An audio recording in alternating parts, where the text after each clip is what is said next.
Hoy una nueva oportunidad. El ayer es pasado, el mañana es futuro, y todo lo que tengo hoy es un día más para conocerte un poco más. Mi caminar, que malgasté mi fuerza, que en vanidad. Gedeón capítulo número 8, versículo 4 hacia adelante, dice lo siguiente: Vino Gedeón al Jordán y pasó él y los 300 hombres que traía consigo, cansados, mas todavía continuaban persiguiendo a los reyes de Madián. Dijo a los de Sucot: Yo ruego que deis a la gente que me sigue algunos bocados de pan, porque están cansados, y yo persigo a Seba y a Salmuna, reyes de Madián. Y los principales de Sucot respondieron: ¿Están ya Seba y Salmuna en tu mano para que demos pan a tu ejército? Y Gedeón dijo: Cuando haya Jehová entregado en mi mano a Seba y a Salmuna, yo los triaré con espinos y abrojos en el desierto. De allí subió a Peniel y le dijo las mismas palabras, y los de Peniel le respondieron como habían respondido los de Sucot. Y él también habló a los de Peniel diciendo: Cuando yo vuelva en paz, derribaré esta torre. Y Seba y Salmuna estaban en Carcor, y con ellos su ejército con 15,000 hombres, todos los que habían quedado de todo el ejército de los hijos del oriente, pues habían caído 120,000 hombres que sacaban espada. Subiendo pues Gedeón por el camino de los que habitaban en tiendas al oriente de Nova, y Jobdena atacó el campamento porque el ejército no estaba en guardia. Hasta ahí la palabra del Señor. Padre, en el nombre de nuestro Señor Jesús, te pido, Señor, que nos dé sabiduría el día de hoy. Te pido, Señor, que estés poniendo en mi corazón y en mi boca palabras tuyas para poder transmitir un consejo tuyo que venga de tu corazón. Señor, ayúdanos el día de hoy a bendecir a la iglesia. Ayúdame, Señor, a compartir a la iglesia. Te lo pido en el nombre de nuestro Señor Jesucristo. Gracias, Dios Todopoderoso. Amén.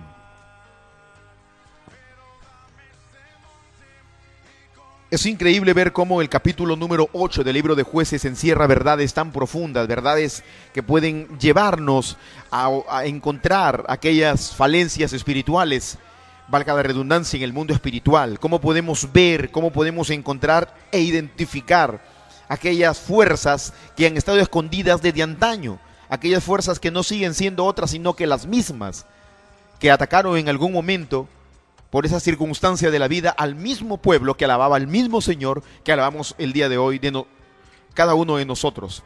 Y el mismo pueblo que tenía el mismo fervor es el mismo pueblo que hoy tiene el mismo fervor que tuvo el pueblo de ayer. Aunque suene un poco a trabalenguas, esa es la realidad, esa es la verdad lo que estoy diciendo. La misma pasión, el mismo despertar en el pueblo del Señor hoy existe, como existió la misma pasión que existió en el pueblo de Israel el tiempo de ayer o hace miles de años atrás, cuando atacó un hombre o unos reyes que tenían como único propósito devastar, sucumbir, amilanar, avasallar, pisar al pueblo del Señor. El mismo espíritu se está moviendo el día de hoy. Quiero empezar diciendo que es importante mirar a este hombre llamado Gedeón como un prototipo de lo que la iglesia tiene que ser hoy. Un prototipo de la forma en cómo la iglesia tiene que conducirse en esos tiempos. Las realidades son casi socialmente parecidas. Las realidades sociales son casi parecidas. Hoy por hoy esperamos o tenemos en mente que las personas que pueden cambiar son exactamente las personas que están en una mejor posición que la que nosotros podemos encontrarnos. Pensamos que el que tiene todas las posibilidades a la mano. Hemos creído que los que tienen todas las posibilidades a la mano pueden cambiar el rumbo de una nación, pueden cambiar el rumbo de una ciudad, puede cambiar el rumbo de una familia, de un negocio o de tu propia vida o de una iglesia. Siempre hemos estado mirando a aquellas personas que tienen todo a su favor, que todo le es favorable. Dios no mira de esa manera. La buena noticia, iglesia del Señor, que te traigo el día de hoy, es que Dios no piensa como nosotros pensamos. Cuando el Señor nuestro Dios quiso establecer una nueva monarquía en el pueblo de Israel, cuando la monarquía de Saúl había fracasado, cuando Saúl como rey había decepcionado al Dios Todopoderoso, después que Saúl desobedeció, el Señor quiso encontrar una monarquía diferente, una monarquía de la que Él pueda sentirse halagado, y que en lo posterior puedan decir los profetas que hubo un monarca, hubo un rey que reinó conforme al propósito, conforme al corazón de Dios. Y cuando este hombre fue a buscar a ese nuevo monarca que iba a ser conforme al corazón de Dios, el profeta Samuel pensó que, al igual que la primera vez, iba a ser un hombre que tenía todo a su favor, que todo le iba a ser favorable. Dicen las Sagradas Escrituras que Saúl era el más alto, Saúl era el más hermoso, Saúl era el más notable en toda la genealogía de su familia.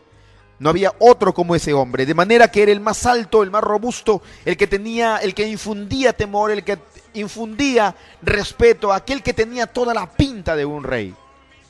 Ese hombre tenía todas las cosas o todas las facilidades a su favor, todo le era favorable. En la segunda monarquía Dios no pensó de la misma manera. Se dio cuenta de que ese tipo de contexto no iba a ser nunca el que iba a cambiar la historia de una nación. Se buscó a alguien diferente para dejarnos a nosotros una enseñanza, de tal manera que cuando Samuel va a encontrarse en la casa de Isaí, encontró al hombre que tenía menos cosas a su favor, el que tenía el currículum más estrecho, el que tenía menos cosas buenas en su currículum. Ningún hombre en esta tierra, en su sano juicio, si quiere llevar adelante el avance de su empresa, el avance de su fábrica, el avance de su negocio, va a contratar al que tiene menos posibilidades en su currículum. Hoy por hoy se necesita la vanguardia educativa, la excelencia profesional está tan en la vanguardia que las empresas están necesitando a personas con más experiencia. Están necesitando personas más jóvenes, pero con más experiencia, con más capacidad. De manera que cuando usted lleva su currículum a determinada empresa, ellos van a mirar y van a ver al que tiene más posibilidades, aquel que las circunstancias le han sido más favorables para poder hacer realidad el avance de su empresa, para poder llevar adelante el avance de su empresa. Miran todo lo que puede haber en su hoja de vida. Estudió en tal colegio, qué bien. Estudió la secundaria en tal colegio, qué bien. Sus estudios superiores lo hizo en tal universidad, qué bien. Tiene tantos cursos adicionales, qué bien. Tiene una maestría en tal universidad, qué bien. Entonces todo eso va sumando. Pero cuando eso buscó Dios en el primer monarca, fracasó ese método. Luego se fue al segundo tipo de monarquía. Y en el segundo tipo de monarquía, la hoja de vida no era tan favorable. La hoja de vida no tenía todas las características que tuvo el primer monarca. Primeramente, era un hombre que siempre estaba hacinado en las montañas. Era un hombre que siempre lo mandaban a cuidar no muchas ovejas, que nunca habían puesto en él la responsabilidad de tantas ovejas que tenía su padre. Dice las Sagradas Escrituras que le había dado unas pocas ovejas. Pero allá con esas pocas ovejas había aprendido a despertar en él ese espíritu de responsabilidad. Había despertado en él de cultivar la virtud de la valentía, la virtud de la seguridad. Allá cuando no tenía nada, él aprendió a encontrar algo donde era casi imposible encontrar algo. Y cada vez que le amenazaba el oso, aprendió a matar al oso. Y cada vez que aprendió a ver un león, aprendió también a matar un león. Cada vez que el oso y el león querían hacer víctimas a sus ovejas, él entendió que la necesidad urgente de él era matar al oso y al león. Y para eso tuvo que forjarse un arma. Y como no tenía todo a su favor, tuvo que utilizar una de las armas más retrógradas que podían haber existido. Pues no tenía una espada para defenderse de los leones, no tenía un escudo para defenderse de los osos, no tenía una lanza para poder enclavar a alguno de ellos. Es decir, ninguna arma de guerra tenía, pero aprendió a hacer guerra con una de las armas más retrógradas de la época. Aprendió a utilizar lo que sencillamente, irrisiblemente, podría decirse en aquella época, era una honda. Lo que en algún momento debió servir para poder matar pájaros, él lo utilizó no solamente para matar pájaros, él lo utilizó para matar a mamíferos que eran sumamente peligrosos, como era el oso y el león. ¿Por qué te hago este énfasis o por qué te hago este preámbulo antes de continuar con las Sagradas Escrituras? Porque el día de hoy quiero decirte que el currículum que tú puedas tener hoy, que las posibilidades no favorables que puedas tener hoy, que la poca capacidad o la poca fuerza que puedas tener el día de hoy, no es lo que realmente le importa al Señor para que puedas cambiar algunos destinos, algunos rumbos, y para que puedas llevar a la gente que tú quieres llevar hacia donde realmente ellos quieren ir. lo poco que tú puedas tener el día de hoy es suficiente para poderlos hacer llegar a ese destino al que Dios quiere llevarte.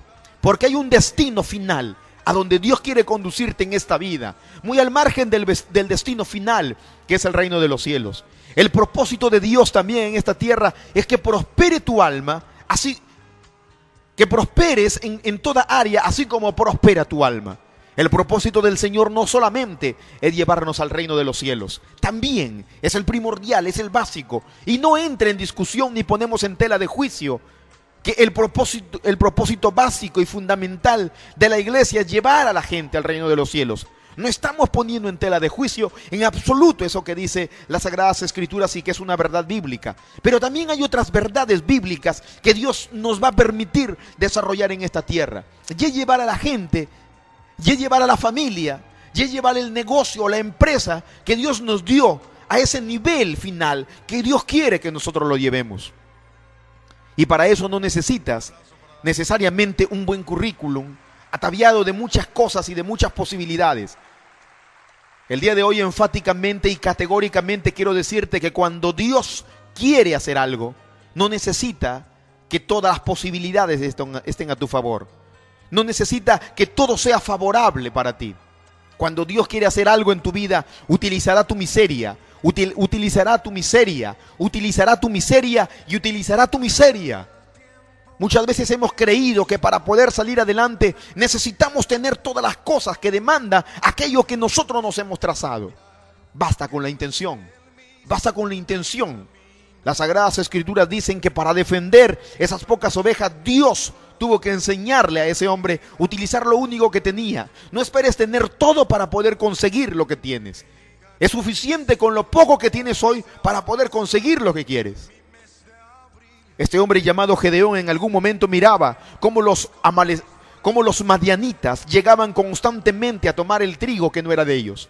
Constantemente tenía que mirar con tristeza y con decepción e impotencia cómo los madianitas, como estos reyes llamados Selva y llamados Salmuna, tenían que humillar a su pueblo, porque tenían que hacer todo un trabajo durante 6 meses, sembrando el trigo, tomando los asadones desde muy temprano, la familia de ellos preparando los alimentos desde muy temprano para que puedan laborar por 6 meses consecutivos en una cosecha que tendría que llegar a los 6 meses a su vida.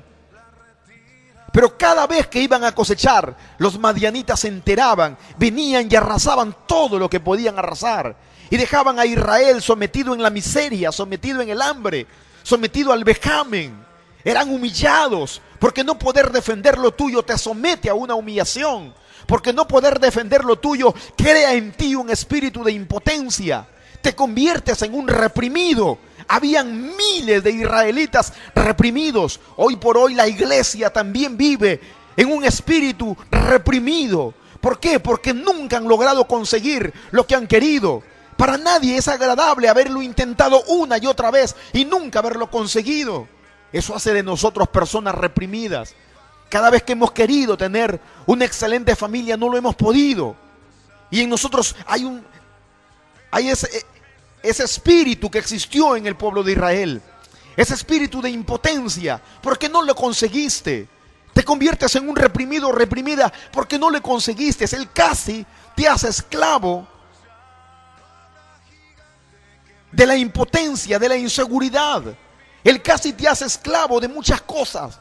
Yo me imagino comentándole un ciudadano al otro ciudadano en el pueblo de Israel y diciéndole qué hermosas estaban las espinas de trigo. Estaban hermosas. Yo ya había hecho planes con todo ese campo que iba a cosechar, pero casi lo cosechamos. Pero casi esa cosecha hubiera estado en nuestros lagares. Pero casi esa cosecha hubiera estado guardada donde nosotros habíamos predestinado guardarla. Casi hubiéramos cosechado 6 toneladas de trigo. Casi hubiéramos cosechado 10 toneladas de trigo. Ese casi le hacía botar lágrimas. Porque decían, si no hubiera sido por esos madianitas miserables, si no hubiera sido por esos madianitas terribles, eso hubiera sido posible. Con espíritu reprimido e impotencia, tenían que comentarle un casi el uno al otro. La iglesia el día de hoy se maneja de la misma manera.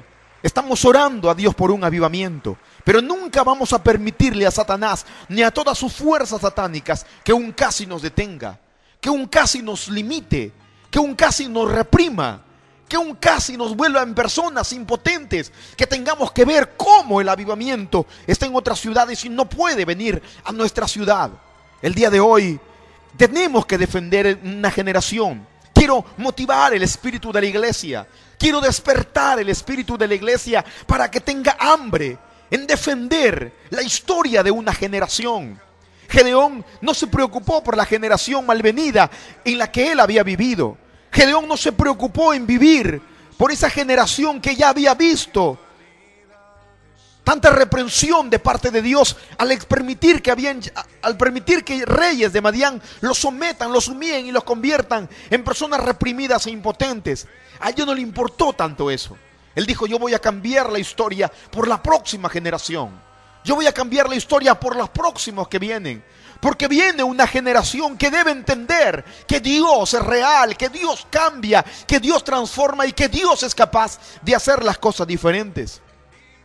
Cuando los alemanes, después del año 1945-44, que termina la Segunda Guerra Mundial y terminan devastados, avergonzados, cuando Adolfo Hitler tuvo que suicidarse porque no tuvo la valentía de enfrentar su derrota, cuando Adolfo Hitler tuvo que suicidarse porque ya no podía más con tanta derrota, con tanta burla que iba a recibir. Todos los alemanes, al ver que su líder, que había pretendido cambiar la historia de la humanidad, la historia de Alemania, habían sucumbido, se habían sentido frustrados cuando vieron a su líder caído. Queridos amigos, es para que ellos se hubieran sumergido en la depresión y hubieran dicho: hasta aquí llegó Alemania. Una Alemania que, por cierto, estaba sumergida en la pobreza. Porque eso es lo que hacen los gobiernos dictadores. Los gobiernos comunistas únicamente nos someten, argumentando una falsa comunidad, argumentando un falso socialismo. Nos someten, nos humillan, nos destrozan, se llevan toda la riqueza. Eso fue lo que hizo Adolfo Hitler con su enfermizo principio de tener una raza perfecta. Llevó a Alemania a la ruina, pero los alemanes no se detuvieron ahí. Los alemanes no pensaron solamente en la destrucción que ellos habían tenido y en la derrota que habían tenido. Ellos pensaron en la próxima generación. No importa la situación de la iglesia hoy. Lamentablemente hoy vemos una iglesia que se inspira mucho por lo económico, que va detrás de lo económico, que camina detrás de lo económico, que vive por lo económico. Hemos dejado nuestras raíces, nos hemos alejado de los principios fundamentales de las Sagradas Escrituras. Como que hemos cedido espacio a aquellas cosas que no deberíamos haberle cedido como iglesia. Pero el día de hoy vengo a decirte que tenemos que caminar hacia adelante por la próxima generación. Debemos dejar un buen legado, porque si no lo dejamos nosotros, la iglesia irá hacia el pique, la iglesia se irá derrumbando, la iglesia se irá destruyendo, la iglesia sucumbirá frente a todo plan del adversario. Es necesario que la iglesia el día de hoy se ponga en pie de lucha para contrarrestar el espíritu de Selva y el espíritu de Salmuna que se mueve hoy, que tiene las mismas características de aquellos reyes que sometieron el día de ayer a todo el pueblo de Israel. Porque los reyes de Madián, Seba y Salmuna tenían un espíritu para traer ruina. Era un espíritu que traía ruina al pueblo. Era un espíritu que robaba las cosechas. Era un espíritu que inferiorizaba a la sociedad. Era un espíritu que infundía miedo. Era un espíritu que sometía a la gente en el anonimato. La iglesia del Señor, y escúchame iglesia, no podemos vivir sometidos en el anonimato. No podemos vivir en el anonimato. Basta ya de que la gente no nos conozca, de que la gente no sepa quiénes somos nosotros, de que la gente no pueda identificarnos como el pueblo bendecido de Dios, como el pueblo que transmite, que trae la gloria de Dios a esta tierra, que traemos un poco del cielo cada vez que hacemos nuestros cultos, que la gente cuando llega a nuestros cultos pueda sentirse que está en el propio reino de los cielos, que cada vez que hable un hombre de Dios o una mujer de Dios desde un púlpito pueda sentir que es la voz de Dios, que pueda sentir que esa palabra le llene el alma, sale con paz si llegó con problemas, sale bendecido si llegó con una serie serie de problemas en su espalda, que puedan sacarse un momento la carga que llevan en su espalda, la puedan poner al costado de su asiento, escuchen la palabra y esa palabra pueda transformar sus vidas, pueda tocar sus vidas, pueda llenar sus corazones.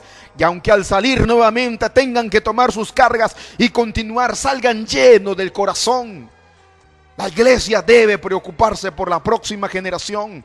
La iglesia debe preocuparse por las próximas generaciones. Necesitamos, el día de hoy yo desafío a la iglesia en general, a todos los que puedan estar escuchándome, a que luchemos por una generación bendecida, por una generación que pueda ver la gloria de Dios, porque los milagros de Dios no se han acabado, porque el don de Dios no se ha acabado, porque el Espíritu Santo de Dios no se ha acabado, porque el bautismo del Espíritu Santo no se ha acabado, porque los dones no se han acabado y porque los ministerios no se han acabado y porque, como dice la palabra, el brazo de Dios no se ha cortado para ayudar, ni su brazo se ha cortado para extenderlo a todo aquel que está clamando misericordia. Los brazos del Señor siguen abiertos, los brazos del Señor siguen extendidos. Necesitamos hombres y mujeres que se paren en la brecha para decirle: Señor, aquí estamos con nuestras vidas, dispuestos a pagar el precio que cueste la generación que viene para que pueda ver tu gloria. Señor, estamos dispuestos a pagarle la gloria a la generación que viene. Estamos dispuestos a pagar el precio para el avivamiento, para nuestra próxima generación. No vale la pena, aunque el precio sea alto, vale la pena comprarlo. Vale la pena comprarlo. Siempre le digo a la iglesia, si nosotros tenemos la sana ambición, si nosotros tenemos la sana intención de convertirnos en una de las iglesias más grandes de esta sociedad paiteña, debemos estar dispuestos a pagar el precio que el Señor nuestro Dios nos demanda. Y si ese precio es alto, debemos estar dispuestos a pagarlo. Porque el Señor nuestro Dios no te ha dado hasta hoy aquella iglesia que tú le has pedido. Porque cada vez que Él te ha puesto el precio delante de ti, tú has estado dispuesto a alejarte, has estado dispuesto a salirte, porque no estás dispuesto a pagar el precio que eso demanda. Si pagar el precio implica caminar solo, seguir solo, arrastrar solo, hay que pagarlo. No importa si el precio es tan alto como para poder llevar una cruz solo. No importa si el precio es tan alto como para vivir recibiendo los insultos e improperios y una serie de cosas que la gente pueda decir de nosotros. No importa si el precio es tan alto, vale la pena pagarlo. Mis amados hermanos, mis amadas hermanas, vale la pena pagar el precio. Si hay un precio que pagar, asúmelo, asúmelo. Porque quieres caminar en un Ferrari y pagar el precio de una mototaxi. Porque quieres volar sobre un avión, pero pagar el precio que puedes pagar en un bus. No estás dispuesto a pagar el precio, iglesia. Estamos llamados a afectar, a defender los bienes de una próxima generación. Estamos llamados a cuidar el patrimonio de una próxima generación. Estamos llamados a cuidar el patrimonio de una próxima generación. Claro que es posible pagar ese precio. Yo te invito, iglesia, el día de hoy para que tú medites. Yo me voy a ir el día de hoy, pero quiero decirte que Jesús te deja esa tarea, que Jesús es el que te desafía el día de hoy. Vale la pena pagar el precio. El Señor te bendiga. Si Dios lo permite, nos vemos el día lunes. Y no se olviden de sintonizar el día de mañana el programa juvenil que tenemos como Iglesia Comunidad Cristiana. Muchas bendiciones. Nos vemos el viernes, si Dios así lo permite.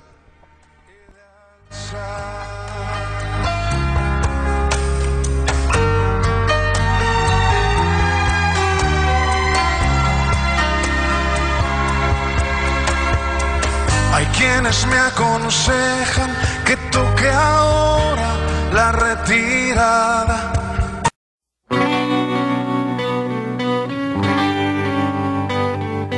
Hoy una nueva oportunidad.